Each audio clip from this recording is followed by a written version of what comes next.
जय माता दी, जय मां कामाख्या।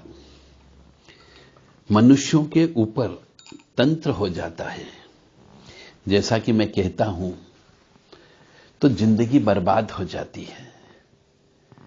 और जब बहुत देर हो चुकी होती है, तब उनको पता चलता है कि कोई न कोई तंत्र हो गया है। ऐसा इसलिए होता है कि वो व्यक्ति पुण्य कर्म नहीं करता या अपने साथ में पुण्य लेकर के नहीं आया है, इसीलिए उसके साथ में ऐसी व्यवस्था हो जाती है।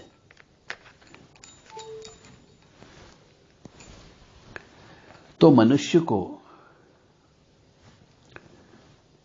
पुण्य कर्म करते रहना चाहिए, तो तंत्र विद्या होने पर उसे जल्दी ज्ञान भी हो जाएगा और उसकी जिंदगी बर्बाद नहीं होती है। तंत्र की अधिष्ठात्री देवी और तंत्र का गढ़ कामाख्या है, जो आसाम में नीलांचल पहाड़ी पर मां बैठी हुई है। कामाख्ये वरदे देवी नीलपर्तवासिनी तम देवी जगत माता योनि मुद्रे नमस्तुते। कामाख्ये काम संपन्ने कामेश्वरी हर प्रिय काम नाम देही में नित्यम कामेश्वरी नमस्तुते। यानी कि कामाख्या पहाड़ी पर, मां नीलांचल पहाड़ी पर जहां मां जगत जननी बैठी हुई है, वहां पर तंत्र की सिद्धियां मिलती है। केवल तंत्र कटता नहीं है। बहुत से मनुष्य वहां पहुंच जाते हैं तंत्र काटने के लिए कि वहां पे तांत्रिक लोग होंगे, वो हमारे तंत्र को काट देंगे। और बहुत से लोग ऐसे भी हैं जो मां कामाख्या के नाम पर लूटने का काम भी कर रहे हैं। मां कामाख्या का नाम लेते हैं, कामाख्या मां का मंत्र याद नहीं, उन्हें तंत्र का कोई मंत्र याद नहीं, और मां कामाख्या के नाम पे लूट भी रहे हैं। इसलिए ऐसे लोगों से आप बचें। मैं पुनः कह रहा हूं कि मां कामाख्या मंदिर में किसी प्रकार की कोई भी मूर्ति नहीं है, और कामाख्या मां के वहां पर तंत्र नहीं कटता है। वहां से केवल कामाख्या मां के वहां पर तंत्र की सिद्धि प्राप्त होती है। जो व्यक्ति वहां जाकर के शुद्ध सच्च पवित्र मन से मां को याद करता है, तो मां उन्हें सिद्धि प्रदान करती है, तंत्र की सिद्धि मिलती है, ताकि मनुष्य अपने जीवन में अपनी रक्षा के साथ साथ अन्य मनुष्य की रक्षा भी कर सके। जय माता दी, जय मां कामाख्या। ओम महेशानी महामाये चामुंडे मुंडमालिनी आयु आरोग्य ऐश्वर्य देही में देवी परमेश्वरी। ओम जयंती मंगला काली भद्रकाली कपालिनी दुर्गा क्षमा शिवा धात्री स्वाहा सदा नमस्तुते। ओम सर्वमंगल मांगल्ये शिवे सर्वा साधिके शरण्ये त्र्यंबके गौरी नारायणी नमस्तुते। योनि मात्र शरीराय कुंजवासिनी कामदा रजस्वला महातेजा कामाक्षी ध्यायताम सदा। काम प्रिया कामरता कामा काम स्वरूपिणी कामिनी कामिनी काम्या कामुका कामचारिणी काम बीज स्थिता काम पीठ निवासिनी कामदा कामहा काली कपाली करालिका। देव राधा ट्रस्ट सत्यवाणी चैनल से आप तंत्र से संबंधित ज्ञान सुन रहे हैं। तो सबसे पहले जब किसी मनुष्य के ऊपर तंत्र होता है, तो पूजा पाठ का फल प्राप्त नहीं होता है। पूजा पाठ भी करते हैं, तंत्र जिसके पर लग जाता है, परंतु उस पूजा पाठ से तंत्र नहीं कटता है और नहीं पूजा पाठ का फल लगता है।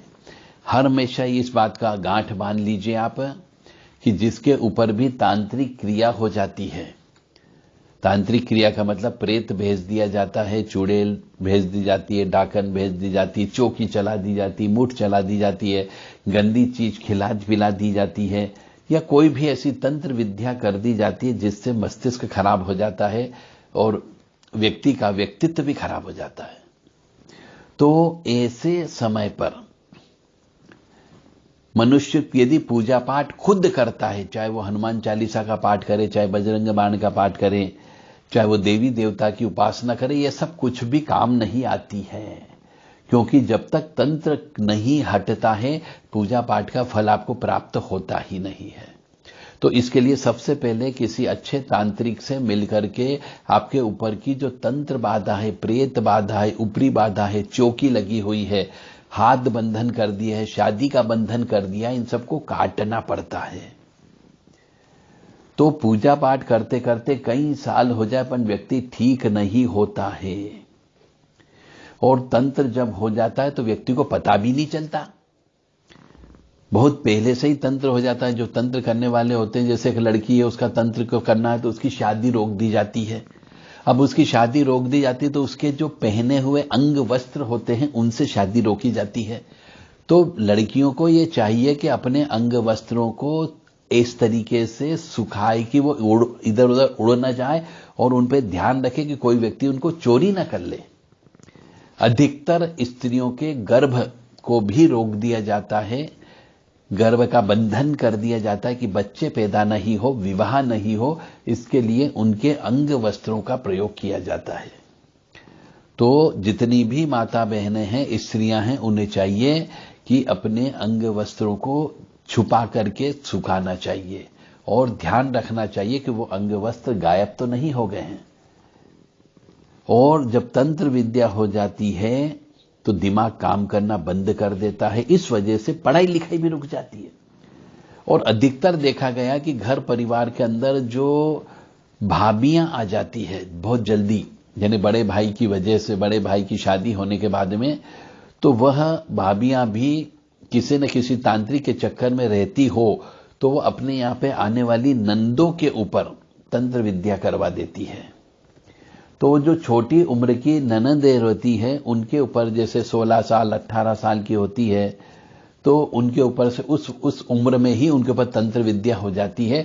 तो उन्हें पता ही नहीं चलता है कि उनके ऊपर तंत्र विद्या हो गई, क्योंकि भाभी घर में आकर के खाना पीना बनाती है, साथ में रहती भी है, बाल भी काट लेती है, कपड़े भी गायब कर देती है, तो वो आपकी जिंदगी बर्बाद कर सकती है। तो कई बार कम उम्र में भी तंत्र हो जाता है, तो वो कम उम्र में टीन एजर में, जैसे 18, 17, 19, इस टीन एजर में यदि तंत्र हो जाता है तो उस समय मदहोशी में वो लड़कियां रहती हैं, उन्हें पता ही नहीं चलता कि उनके ऊपर ये ऐसा क्यों होने लगा है, क्यों कोई व्यक्ति आकर के हाथ लगा रहा है, रात को नींद खुलने लगती है। इस प्रकार की स्थिति जब आ जाती है और शादी की उम्र आती तो विवाह नहीं होता है। और जब भाइयों की शादी होने लगती है एक एक करके, तो उसके मन में भी आता है कि उसकी भी शादी हो, परंतु उसकी शादी नहीं होती है। तो तंत्र ज्यादा होने की वजह से कई बार घर परिवार के माता या पिता की मृत्यु भी हो जाती है। फिर ऐसी लड़की जब और बड़ी होती है तो किसी तांत्रिक के चक्कर में, किसी गुनिया के चक्कर में, भगत के चक्कर में आ जाती है। तो वह भगत भी अपनी शक्ति उसके शरीर में डाल करके उसको भगतनी बना देता है। यह भी गलत क्रिया है। पहले तो जो तंत्र है उस तंत्र को निकाला जाता है और निकालने के बाद में उसका शरीर का बंधन करके उसको फ्री कर दिया जाता है कि जाओ, अब तुम्हारा शादी ब्याह भी होगा, बच्चे भी पैदा होंगे। परंतु ये गुनिया लोग कह लीजिए या भोपाल लोग कह लीजिए या भगत लोग कह लीजिए, उसका तंत्र काटने के बाद में अपने पास जो प्रेत होता है उस प्रेत को उसके शरीर में घुसा करके उसकी सवारी लेकर के आ जाते और बताते, देखो तुम्हारी जो अंदर छिपी हुई शक्ति थी वो हमने जागृत कर दी, अब तुम भगतनी बन गई हो, अब तुम काम करो। तो वो 2, 4, 6 काम करती, उसके बाद उसके काम होना बंद हो जाते हैं। और वो जो अंदर घुसता है प्रेत, वह उसकी शादी नहीं होने देता है। तो इस प्रकार से बहुत पूरी जिंदगी उसकी धीरे धीरे बढ़ते बढ़ते खत्म हो जाती है और कोई रास्ता उसको नजर नहीं आता है और तंत्र बरकरार लगा ही रहता है। और जब थोड़े दिन और बड़ी हो जाती है, उम्र हो जाती है, तो वही प्रेत जो उसके शरीर में किसी गुनिया के द्वारा छोड़ा जाता है, वही प्रेत उसके साथ में सहवास करने लगता है, संभोग करने लगता है और उसकी जिंदगी को तबाह कर देता है। अब वो ये सोचते हैं कि समझ में नहीं आता उन्हें कि क्या, कौन उनकी मदद करेगा, कौन इस चीज को निकालेगा और कौन इस चीजों से उसे छुटकारा दिलाएगा। कई बार माता पिता जिंदा भी रहते हैं तो भी लड़की के साथ ऐसा हादसा हो जाता है, क्योंकि उन्होंने कभी इस तंत्र को जाना ही नहीं, तंत्र को कभी समझानी ही नहीं और नहीं कभी गुरु के पास में वो इस ऐसी लड़की को लेकर के जाते हैं, क्योंकि उन्होंने भी ये चीज कभी देखी नहीं। परंतु आज के जमाने में ये तंत्र जो है एक हथियार के रूप में प्रयोग हो रहा है और इसका गलत प्रयोग ही हो रहा है।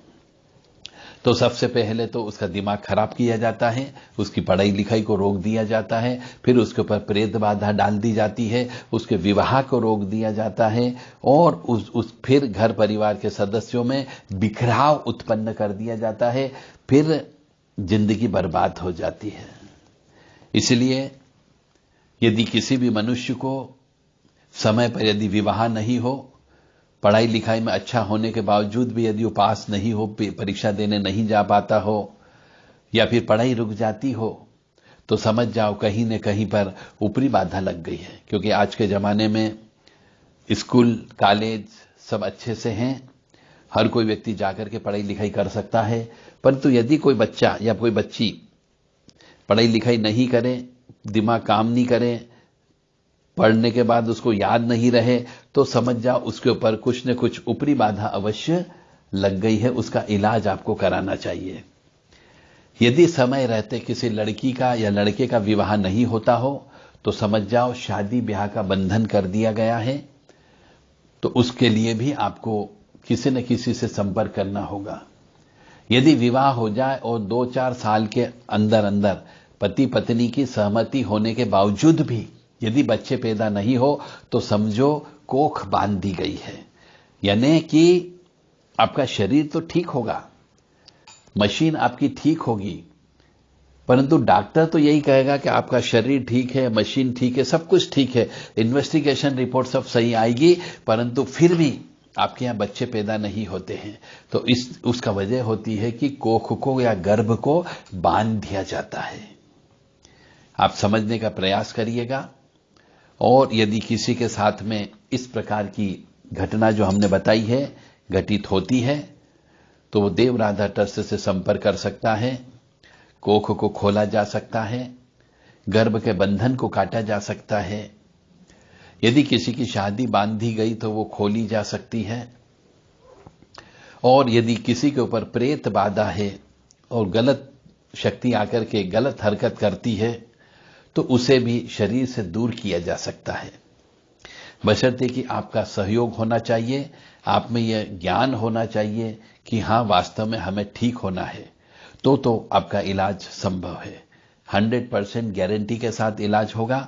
जय माता दी, जय मां कामाख्या। मां भगवती जगत जननी आपको सुखी रखे, स्वस्थ रखे, प्रसन्न रखे।